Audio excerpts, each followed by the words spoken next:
What's up, creepers and geekers? Chris, the Atari Creep. How is everyone doing today? Hey, you know what? If you've ever wondered what I was kind of like when I first get out of bed, you're looking at it right now.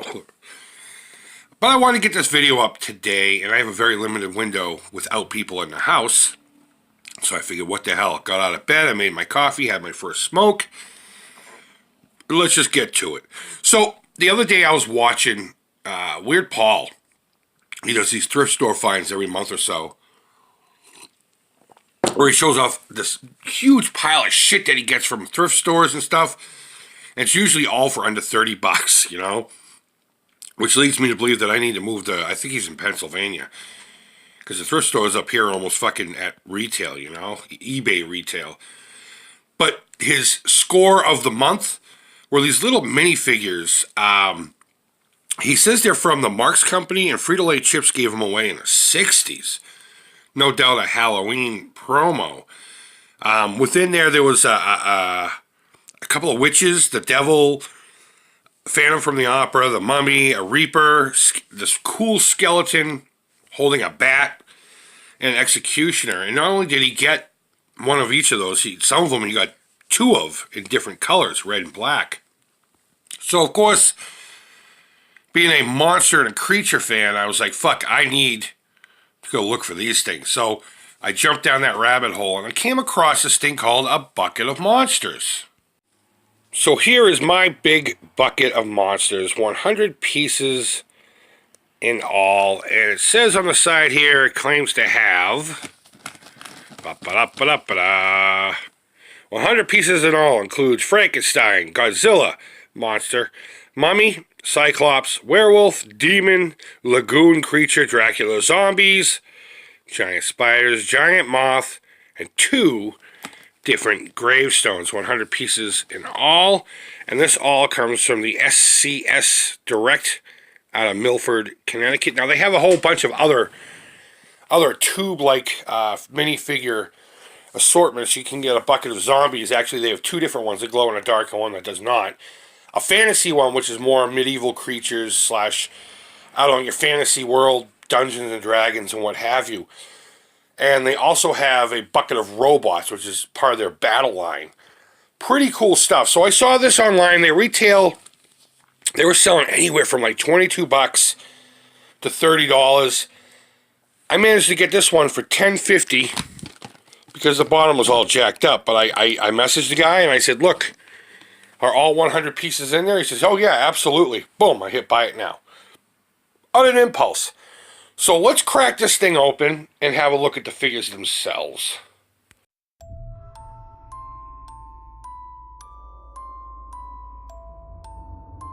Alright, so after opening up the tube and dumping it all out, this is what we're left with. We have a handful of spiders, we have some tombstones with some zombies, a Mothra-like thing, Godzilla, 10 demons, zombies, Cyclops, is that? Whatever. Dracula's, Frankenstein's monsters, creature from the Black Lagoon. Get some mummies running away from something, or maybe running after something, I don't know. And some Wolfman. Now, it's pretty interesting how they numbered each piece. There is a lot of filler. I'm calling this here filler, maybe even the zombies as well, because they do have a separate bucket of zombies, which I don't think necessarily go with all this. Still cool nonetheless. But if you notice up here, most of, say, your Universal style monsters, there's 8, whereas a couple of them only have 3. And then you have these Godzilla, which is 6, and Mothra at 8. And, yeah, it almost makes me want to get another tube just to even it all out. And, you know, and even the tombstones are in a weird configuration as far as numbers go. But you know what? Let me just set up the tripod and we'll have a look at each one of these figures individually. So let's start with what I'm considering the more generic, maybe filler type stuff. And obviously you've noticed already that each one of the figures have in 2 different shades of gray, which will lend to different paint jobs if that's what you're into. So here's the spider, and again, it's very generic, but they do have a lot of really good detail on them. A good paint job. I don't know what you would do with these as far as a diorama or tabletop gaming goes. But it's kind of cool that they put them in. I wish they'd put less of these in there because they don't quite go. And you're going to see that with a couple of these figures. But it's worth it to have the rest. I mean, everything in here has a really great design, really great sculpt, and of course, the castings are incredible. Now, obviously with this type of a toy jammed into a tube, you're going to have varying degrees of being able to stand up, and in this case, legs bent in all kinds of different ways, which in this, with the spider, I guess is a little more organic. They wouldn't all be in this pose, but regardless, if that's something that bugs you, it'd be an easy fix with some hot water and some patience. To me, it's neither here nor there. I'm probably not even going to have these spiders out, so. Next, we get a couple of really cool tombstones. I just wish, again, there were a lot less of them, because they're too repetitious. If you were to use them in a diorama, I think it would look a little silly. However, this one here with the zombie hand, I could totally see maybe cutting the zombie hand off of most of them and just giving the cross grave marker varying degrees of weathering and damage or what have you with your Dremel and an X-Acto blade. But again, really great sculpt, really nice quality. It's just some flashing that you have to take care of, and that's going to be the same with all of these figures. This one here, maybe one in the graveyard. You can't really get around the skull unless you really want to put a lot of work into it by cutting it out and then sculpting something out. But either way, again, something I wish there was a lot less of. But, 100 pieces on $10, I personally can't complain, even though I spent 20 bucks on this. So, alright, so next we have a couple of really neat zombie figures. Again, I don't think these go well with the theme of the rest of the monsters, but I suppose if you're going to have creatures, you might as well have a zombie as well. This is probably my least favorite of all the sculpts in here, for that reason, and also, I mean, they got a couple of tubes of zombies, so if I wanted zombies, I guess I could have gotten them separate, but, okay, Sarah. The details on this one's not as great as the rest, but it's still good.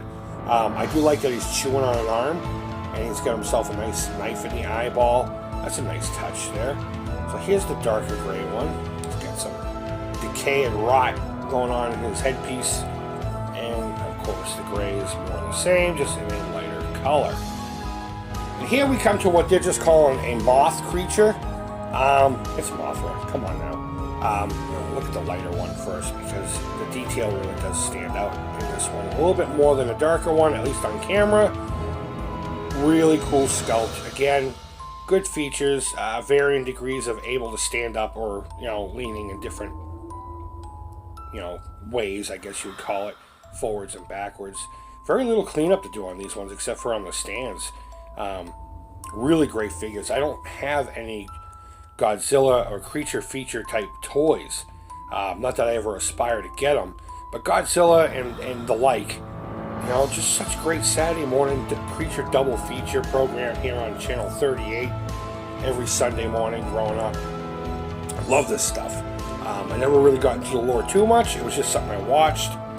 But Mothra is great. I'm glad they included something like this. Even if they didn't have the license they just called it a generic moth creature. It's still really cool. Now we come to the king of monsters, Godzilla himself. Detail on this is just amazing. And if I'm not mistaken, it almost looks like they actually sculpted in the zipper on the front of the suit. Just really fun stuff. And I guess that's the key here. This is really fun stuff. Maybe some flashing to take care of if you're going to paint them. Again, that stuff doesn't bother me. With these little minifigures, it's part of the charm, to be honest with you. You can see that the tail and the bodies were sculpted, well, they were molded separately anyway, and then put together. Again, something I know would bother some collectors. Me? Nah, it's just, again, part of the charm of these Army Men style figures. I don't think I've said that once yet, Army Men style. And that's basically what they are. Can you imagine these things going after the Army Men that you collect? That would be awesome. There is a set out there, like Army versus Zombies and stuff like that. I never really got into them, but again, if you do have something like this, these would lend really well to that collection. Here we have the demon or the devil figure. You know what this reminds me of? And I'll pop a picture up and hopefully I'm not wrong. But it reminds me of the demon or the devil statue from The Exorcist. And if that's where they're going with this, good on them. Such a random reference, but regardless, again, same detail to the sculpt. I don't know how the hell, I've been doing castings and stuff a lot lately on little figures, and getting stuff like this to cast is just incredibly hard. And I know they have super duper machines that do all this stuff, and they can get it down pat, but just, it really amazes me when I see something this small and this thin not have any air bubbles or something like that. Just really cool stuff. I don't know what I would do with these guys. I guess in tabletop gaming they could be painted as statues. But either way, just really cool stuff. I mean, I love the detail in all of these things. So, and we come to the Cyclops. This is a great figure. I didn't think I was gonna like this as much as I did. It actually has kind of a Jason and the Argonauts kind of vibe to it. Not as much detail, very simplistic, but then again, this type of creature, I mean, what can you really expect? I mean, it's even got a belly button, so I guess I can't complain about the details themselves. But I've never been into Cyclops lore or wherever the hell that all comes from, but this is still a really great look, really great creature, and he either looks like he's rocking out at a fucking Slayer show, or he's just flexing. He just wants to show you, hey, look at me. I'll fuck you up, brother. I'll fuck your world up. Moving right along, we have Dracula, Mr. Dracula. You know, if you wanted to do a Castlevania setup, some of these creatures would actually work pretty well. Maybe not so much Dracula here, but the mummy would. And we're going to get to that here pretty soon. Really cool detail on this one as well. Some of it's simplistic. I mean, he's got a cape, so I mean, how much can you really sculpt into that? But I would say he's the least menacing of them all. I mean, I think he's got a kind of a goofy face. You ever watch those videos of those baby tigers trying to roar? And it's so cute, but you know that thing's going to be able to tear you apart in a couple of years, you know? That's what this reminds me of. Like a baby Dracula trying to be all tough and everything. And everyone's like, oh, it's so cute. And of course he grows up to fucking pillage villages and, you know, decimate all the life within the village. I don't know what I'm talking about. I'm still trying to wake up, so. But either way, that's Dracula. Now this one's pretty interesting. These are your Wolfman-like figures, and I like how they put them in this kind of a pose, very, very canine-like. Great idea instead of having them standing up with arms up in an attack. Almost wish they had put his head leaning up like he's howling at the moon, but again, I can't really complain. Very minimal detail on this guy, simply for, I guess, what it is. But a nice, solid, satisfying, chunky figure. And again, where the details are, there are details, and it looks great. I don't know how people sculpt shit this small, but regardless, interesting pose, and it's a really nice addition to this tube. The Mummy. Now this is another interesting one, whereas he's not just kind of standing up in kind of a high five pose. This one's actually running, and I don't know if he's running after somebody or if he's running away from something. The detail on this, I guess it's fine. It's very simplistic for a mummy. I don't know if there's much of a face there to really be had, but after all, he is wrapped up in bandage, right? But still cool nonetheless. I'm not a big fan of the Mummy when it comes to the Universal type creatures. Probably my least favorite in that kind of batch. But either way, still a great addition, nice looking figure, and of course I'm happy to have this in here. Creature from the Black Lagoon. What can I say about the creature? Such an awesome design. Schlocky movie, but they didn't cheap out on the costume of the creature itself. This is probably my second favorite, if not my favorite, out of all of these figures. Not creatures, but the figures themselves. They put a lot of time into making this one look really cool. Maybe they had different sculptors, and this guy was just, you know, a little bit above the rest, or gal. Decent face sculpt there. You definitely know what it is the second you see it. I'll tell you that. But I think this is probably one of my favorites in this whole bucket. There's nothing much more I can say about the creature of the Black Lagoon. Just another fantastic little figure. And last, of course, and not least in any way, shape, or form, the grand finale, my favorite, Frankenstein's monster. Now, as far as the sculpts go, this is not even anywhere near my favorite. I would have to say the creature is probably the best of them all. But my favorite character, of course, from this kind of genre of storytelling. But this one seems to have very minimal sculpting, which is, I guess, to be expected, again, because of the nature of, what he is and all that stuff. But overall, you know what it is, and it's pretty cool. He does have the electrodes sticking out of his neck, and that's one thing with Frankenstein's that kind of varies. Sometimes they don't have them, sometimes they're on the forehead, sometimes they're on the neck. I like it when I see them on the neck. I don't know why. Maybe it's just the purist in me, which I'm not very much a purist, but the head itself, something about it bothers me. I don't think it's a bad sculpt. I think he's kind of got more of a Dracula look to him. Maybe it's because it looks like he's got fangs. But either way, still my favorite creature, and absolutely in love with this. This is good stuff. I'm loving it. And again, if you were to customize it, you could probably drill out that hand and put a weapon in there. There's a couple of them like that. I think I saw someone make a rock band out of these, and the demon here was a singer, and he put a microphone in his hand. Pretty good stuff. So, of course, it can open up your creativity. Just do this deal. We'll sign out. So, getting something like this can open up your creativity. As far as, say, if you're into customizing things, swapping heads around, and doing whatever. For tabletop gaming, I don't know what these kind of creatures would be good for, but I think they'd be good for that as well.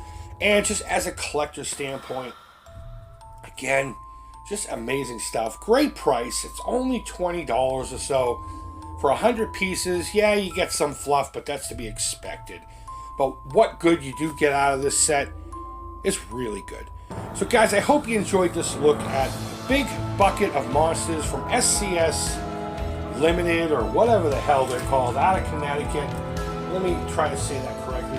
SCS Direct Incorporated from Milford, Connecticut. I think I'm going to look into more of their stuff.